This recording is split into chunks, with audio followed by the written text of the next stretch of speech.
ఆంధ్రప్రదేశ్లో మరో 7 రోజుల్లో సీన్ మారిపోబోతోందా? అధికార పార్టీకి తొత్తులుగా ఉన్న ఆ అధికారుల మీద కేంద్ర ఎలక్షన్ కమిషన్ వేటు వేయబోతోందా అంటే అవుననే సమాధానం ఇస్తున్నారు కొంతమంది రాజకీయ విశ్లేషకులు. ఇక ఇదే అంశానికి సంబంధించి మనతో మాట్లాడేందుకు ప్రముఖ రాజకీయ విశ్లేషకులు కృష్ణకుమారి గారు మనతో ఉన్నారు. మేడంతో మాట్లాడదాం. మేడం నమస్తే. మేడం ఆంధ్రప్రదేశ్లో మరో 7 రోజుల్లో సీన్ మారిపోబోతోందని, అధికార పక్షానికి తొత్తులుగా పనిచేస్తున్నటువంటి ఆ అధికారుల మీద కేంద్ర ఎన్నికల సంఘం వేటు వేయబోతోంది అంటూ కూడా ఒక వార్త ఇప్పుడు సోషల్ మీడియాలో చక్కర్లు కొడుతూ ఉంది. ఏంటి మేడం పరిస్థితి ఎలా ఉంది? అంటే ఆంధ్రప్రదేశ్లో పరిస్థితులు ఎట్లా ఉన్నాయంటే, అభ్యర్థుల్ని నిర్ణయించుకునే కంటే ముందే వాళ్ళ ఆఫీసర్లని వాళ్ళకి అనుకూలమైన చోట, వాళ్ళకి అవసరమైన చోట్లకి మార్చుకున్నారు. మామూలుగా ఎన్నికలు వస్తున్నాయి అంటే ఏం చేస్తారు అంటే అభ్యర్థుల్ని ఎంపిక చేసుకుంటారు. కానీ ఈ అధికార పార్టీ కొంచెం విచిత్రమైన పార్టీ కదా. ఈ విచిత్రమైన పార్టీ ఏం చేసింది అంటే, అభ్యర్థులు ఇప్పుడు ఎక్కడికి పోతారు? నా సూరు కింద నిలబడ్డోళ్ళే వాళ్ళంతా. నేను సీట్ ఇచ్చేదాకా ఆగుతారు, బీఫామ్ ఇచ్చిన దాకా. కానీ అధికారులు అట్లా కాదు కదా. ఎలక్షన్ కమిషను ఎన్నికల కోడ్ వచ్చే లోపు ముందుగా నేనేం చేయాలి? అధికారులను మార్చాలి. ఎన్నికల కోడ్ వచ్చాక మార్చడానికి కుదరదు కదా. అందుకని ఆ విషయంలో చాలా బిజీగా ఉంది. అందరూ అభ్యర్థులు అని పొలోమని గోలగోలు చేస్తుంటే ప్రతిపక్షాలన్నీ, వీళ్ళు నిమ్మకు నీరెత్తకుండా ఉండి చాలామందికి డౌట్ వచ్చింది. అసలు ఏంటి అభ్యర్థుల గురించి పెద్ద మాట్లాడరేంటి వీళ్ళు, ఏమి ప్రకటనలు ఇవ్వట్లేదు ఏంటి, ఇవన్నీ మాట్లాడుతుంటే ఆయన తెరచాటు భాగవతం ఏంటి అంటే, అసలు ఏ అధికారిని ఏ ఊర్లోకి మార్చాలి, మన చెప్పు చోతల్లో ఉండే అధికారిని, ఏది పోలీస్ ఆఫీసర్ని, అంతా వాళ్ళ చేతిలోనే కదా ఉంటుంది. మరి శాంతి భద్రతలు కావచ్చు, లేకపోతే అశ్రిత పక్షపాతం వహించగలిగే వాళ్ళు ఎవరు, సమస్యాత్మక ప్రాంతాల్లో అంటే తమకి బలంగా చేసుకోగలిగిన దగ్గర మనం చేసుకోగలిగే దాష్టికాలను ఇంకొంచెం బాగా చేసుకోవటానికి వీలుగా ఆయన మార్చుకున్నాడు. జంబ్లింగ్ లాగా ఇప్పుడు ఎమ్మెల్యేలని ఎట్లా అయితే ఎంపీలని జంబ్లింగ్ చేశాడో, ఈ అధికారులు కూడా ఆయన మార్చుకున్నాడు అనమాట. మార్చుకుని తర్వాత కోడ్ వచ్చిన తర్వాత ఎలా ఉంటుందంటే, ఒక ఇంటెలిజెన్సు, దానికి కౌంటర్ ఇంటెలిజెన్స్ ఉంటుంది. ఇప్పుడు ఒక రిపోర్ట్ ఇవ్వడానికి ఉద్దేశించబడ్డాడు అనుకోండి, వీడిచ్చిన రిపోర్టు కరెక్టా కాదా అని దీన్ని చెక్ చేయడానికి ఇంకొక ఇంటెలిజెన్స్ని వాడతారు. డిపార్ట్మెంట్ ఒకటే, మనుషులు వేరువేరుగా ఉంటారు. దీనికి నిర్దేశించిన వాళ్ళు దీనికి, దానికి నిర్దేశించిన వాళ్ళు దానికి. ఇప్పుడు వీళ్ళు ఇలా ఒక రిపోర్ట్ ఇస్తారు, వీళ్ళు ఇలా వచ్చి ఇంకొక రిపోర్ట్ ఇస్తారు. ఈ రెండు టాలీ అయ్యాయి అనుకోండి, అంటే 5-10% ఎక్కడైనా తేడాలు ఉంటాయి. అట్లాగంటే పూర్తి విరుద్ధంగా ఉందనుకోండి, అప్పుడు డౌట్ వస్తుంది కదా. అలా డౌట్ వచ్చి ఎన్నికల సంఘం తెచ్చుకున్న సమాచారానికి కలెక్టర్లు, ఎస్పీలు వీళ్ళు పంపిస్తున్న రిపోర్ట్లకి తేడా బాగా కనిపించేసరికి ఎక్కడో తేడా కొడుతుంది ఇది అని వాళ్ళు అర్థం చేసుకున్నారు. పైగా ఇది ఎలా ఉంటే అసలు మారిన సీన్ ఏంటి ఆంధ్రప్రదేశ్లో? మొన్నటిదాకా జగన్మోహన్ రెడ్డి తను ఆడింది ఆట పాడింది పాట కింద ఉన్నాడు.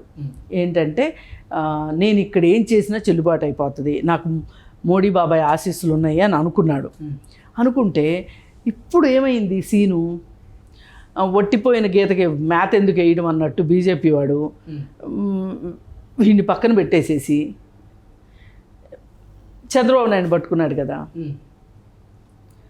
చంద్రబాబు నాయుడు వైపు ఉన్నప్పుడు తన కూటమికి అనుకూలంగా ఉండాలనుకుంటాడా పరిస్థితులు, జగన్మోహన్ రెడ్డికి అనుకూలంగా ఉండాలనుకుంటాడా? అందుకోసం ఏమైపోయిందంటే, ఎన్నికల కమిషన్ కూడా ఎప్పుడు కూడా అధికార పార్టీ చేతిలో ఉంటుంది. ఎవరు అవునన్నా కాదన్నా మన మీద కేసులు వేసుకున్నా ఏం పర్వాలా, ఇది వాస్తవం, ఇది పచ్చి నిజం. వాళ్ళకి సపోర్ట్ ఇస్తారు, అధికార పార్టీ చేతిలోనే ఉంటాయి. అంటే కేంద్ర ఎన్నికల సంఘానికి సంబంధించిన అధికారులు ఆంధ్రప్రదేశ్లో ఉన్నటువంటి ప్రభుత్వానికే వాళ్ళు వ్యతిరేకంగా చేస్తున్నారు. ఎందుకు చేయాల్సి వచ్చింది? ఇప్పుడు మామూలుగా కేంద్ర ఎన్నికల సంఘం ఉందండి, అది ఎవరి చెప్పు చేతుల్లో ఉంటుంది? మోడీ చెప్పు చేతుల్లో ఉంటుంది. మరి ఆంధ్రప్రదేశ్లో ఎన్నికల సంఘం ఎవరి చేతుల్లో ఉంటుంది? అధికార పార్టీ అయినా వైసీపీ వైపు ఉంటుంది. కానీ నివేదికలు తెప్పించుకునేది ఎవరు? కేంద్ర ఎన్నికల సంఘం వాళ్ళు తెప్పించుకుంటారు. ఈ రాష్ట్ర ఎన్నికల సంఘం వాళ్ళు సరిగా చూస్తున్నారా లేదా అని వాళ్ళు చెక్ చేసుకుంటారు కదా. వాళ్ళు చెక్ చేసుకున్నప్పుడు తేడాలు కనిపిస్తున్నప్పుడు ఈయన ఆ రాష్ట్రం వరకు ఈయన మేనేజ్ చేసుకోగలుగుతాడు జగను. మోడీ అండ లేకుండా కేంద్రంలో ఉన్న ఎన్నికల సంఘాన్ని అయితే మేనేజ్ చేసుకోలేడు కదా. అందుకొచ్చింది ఇప్పుడు తిప్పలంతా, అందుకొచ్చినాయి జగన్మోహన్ రెడ్డికి. అందుకే ఇప్పుడు కేంద్రం ఎన్నికల సంఘం కళ్ళు బాగా గట్టిగా తెరిచి అసలు ఏంటి జరుగుతుంది ఇక్కడ, ఏం జరుగుతుంది, ఏం జరగబోతుంది అని ఆలోచన చేసి వెంటనే అక్కడ చెక్ పెట్టడానికి సిద్ధమైంది. అంటే కేంద్ర ఎన్నికల సంఘానికి సంబంధించిన కొంతమంది అధికారులు, రాష్ట్ర ఎన్నికల సంఘానికి సంబంధించిన కొంతమంది అధికారులు అసలు ఆంధ్రప్రదేశ్లో ఏం జరుగుతుంది అంటూ ఒక రిపోర్ట్ అడిగారని, ఆ రిపోర్టు వైసీపీకి ఫేవర్గా ఉంది అంటూ కూడా ఒక వార్త. వైసీపీకి ఫేవర్ అంటే అర్థం ఏంటంటే, ఇప్పుడు అక్కడ జరుగుతున్న దాన్ని యథాతథం వాళ్ళు చేస్తున్న అక్రమాలు అన్యాయాలు యథాతథంగా పైకి పంపకోకుండా ఇక్కడ రాష్ట్ర ఎన్నికల సంఘానికి, ఎన్నికల సంఘంను లోకల్గా ఉన్న పోలీసులు వీళ్ళందరూ కొమ్మక్కయ్యి పైకి పంపించే నివేదికలు కొంచెం తేడాగా పంపిస్తున్నారు. ఓకే, అంటే అంతా బాగుందని చెప్తున్నారు, కానీ అంతా బాగాలేదు అన్న సంగతి వాళ్ళకి అర్థమైంది కేంద్ర ఎన్నికల సంఘానికి. మరి కేంద్ర ఎన్నికల సంఘానికి బాస్ ఎవరు? మోడీ కదా. ఇప్పుడు మోడీ పక్షపాతం ఎటువైపు ఉంటుంది? జగన్మోహన్ రెడ్డి వైపు ఉండదు కదా ఇప్పుడు. ఎందుకంటే జగన్మోహన్ రెడ్డిని పక్కన పెట్టేశాడు కదా, ఒట్టిపోయిన గేదని. దానికి మేత లేదు, నీళ్లు లేవు, ఏమీ లేవు, పక్కన పెట్టేశాడు కదా. ఇప్పుడు ఆయన నీళ్లు పోసేది, మేత వేసేది ఎవరికి? చంద్రబాబు నాయుడికి. అందుకే కదా చంద్రబాబు నాయుడికి ఇష్టం ఉన్నా ఇష్టం లేకపోయినా 6 ఎంపీ సీట్లు ఇచ్చి మరి వాళ్ళ పంచం చేరింది చంద్రబాబు నాయుడు. మరి ఇట్లాంటి హామీలు ఇవ్వబట్టే చంద్రబాబు నాయుడు వెళ్ళాడు, లేకపోతే ఎందుకు వెళ్తాడు చంద్రబాబు నాయుడు? నయానా భయానా ఒప్పించుకున్నారు కదా చంద్రబాబు నాయుడిని.